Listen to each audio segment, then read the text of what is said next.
Some things don't leave your life loudly. They leave quietly.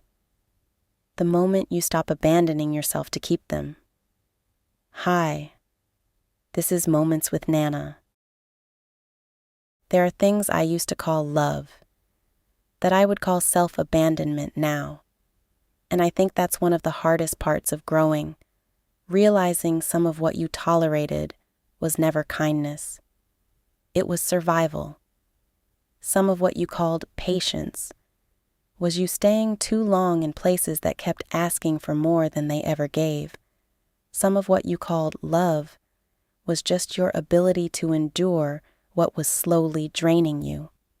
And that's a hard thing to admit, especially when you've built an identity around being understanding, being available, being the easy one, the calm one, the one who makes things easier for everyone else.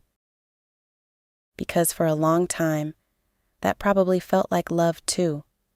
Being accommodating felt like kindness. Being endlessly available felt generous. Being the one who never made things difficult felt mature. And maybe for a while, it even looked like strength. But eventually, you begin to notice the cost. How often you say yes when your body means no. How often you over-explain what should be simple. How often you shrink to stay palatable. How often you betray yourself just to keep the peace.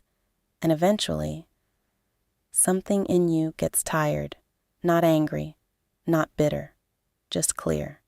And that clarity changes everything. Because boundaries are not always loud. They are not always dramatic. They are not always spoken with force. Sometimes boundaries sound like silence. Sometimes they sound like a delayed reply. Sometimes they sound like, no, that doesn't work for me anymore. Sometimes they sound like leaving the conversation where it is. Sometimes they sound like no longer explaining what you've already explained too many times. And sometimes boundaries sound like grief, because there is grief in realizing how much of yourself you had to abandon just to be accepted in certain rooms. There is grief in realizing how often you confused being needed with being valued, how often you confused being chosen with being respected, how often you confused being tolerated with being loved.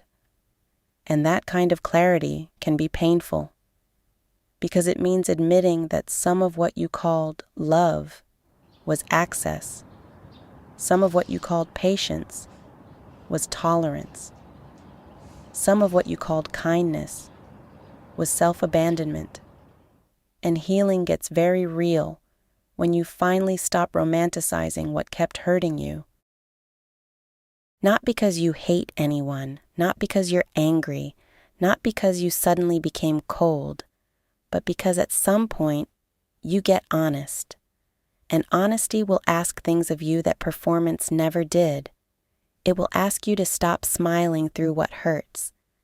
It will ask you to stop softening the truth just because it makes other people more comfortable. It will ask you to stop calling your exhaustion love. It will ask you to stop calling your silence peace. It will ask you to stop calling self-betrayal kindness. And that is where boundaries begin. Not in anger, in honesty, not in resentment, in self-respect. Because this isn't really about cutting people off. It's about no longer cutting yourself off from yourself. It's about no longer disappearing inside relationships that only work when you are smaller, quieter, softer, less honest, less human, less you. And that kind of disappearing is exhausting. I think a lot of people know what it feels like to be praised for how easy they are to access, for how understanding they are, how flexible they are, how low maintenance they are, how patient they are, how much they can hold. And for a while, that praise feels good, until you realize people are applauding how little it takes for you to abandon yourself, how easy it is to reach you, how quickly you bend, how much discomfort you'll absorb just to keep everyone else comfortable. And one day, that stops feeling like kindness. It starts feeling expensive, because peace is expensive when you keep handing it away. And some of us have spent years doing exactly that, giving our peace away in small pieces, to avoid disappointing people, to avoid conflict, to avoid being misunderstood, to avoid being called difficult, to avoid being called selfish, to avoid being less lovable. But peace was never meant to be the price you pay for belonging. Maturity is learning that love does not require endless access, that kindness does not require self-erasure, that being good does not require being available to everything, that saying no is not cruelty, that distance is not always rejection, that access is not entitlement, and maybe that's what growing up really is.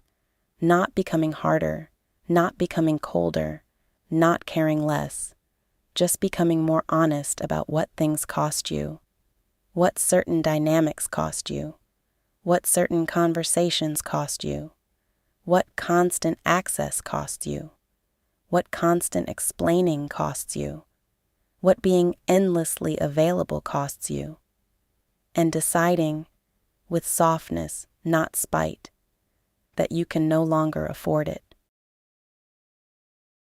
That is what boundaries really are, not punishment, discernment, not walls, self-respect, not bitterness, clarity, and clarity will change the way you love. It will make your love more honest, more mutual, more sustainable. Because when you stop abandoning yourself, you stop calling survival love, you stop calling exhaustion loyalty, you stop calling emotional overextension kindness, and you begin to understand that real love, healthy love, does not require your constant depletion to survive. It can hold your no. It can survive your honesty. It can respect your limits. It can meet your clarity without punishing you for it. And anything that requires your silence, your shrinking, your constant self-betrayal just to remain intact, was never asking for love. It was asking for access. And I am learning the difference now. I'm learning that I can be kind without being endlessly available. I can be loving without overextending myself. I can care without carrying what was never mine to hold. I can disappoint people and still be a good person. I can say no and still be loving. I can step back and still have a soft heart. And maybe the most honest thing I've learned is this: I'm not angry. I'm just no longer available for what keeps costing me my peace. I'm not leaving with resentment. I'm leaving with clarity. And maybe that's not rejection. Maybe that's self-respect.